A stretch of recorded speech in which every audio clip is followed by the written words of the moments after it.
Në momente duke bërë zina nuk është besimtar. Vjedhsi në momente duke vjedhur nuk është besimtar.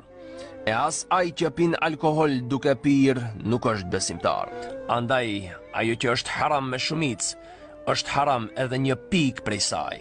E të mos mashtrohet dikush të thot se të pish pak është e lejuar. Muhamedi sallallahu alaihi wasallam atë e ndaloi, pyeti, por unë e prodhoj për shërim.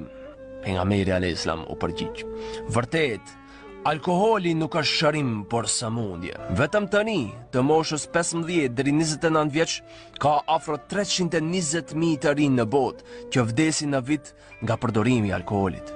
S'ka dyshim se alkooli, bigjozi, idhujt dhe hedhja e shigjetës për fall janë vepra të ndyta nga shejtani. Pra largohuni prej tyre që të jeni të shpëtuar.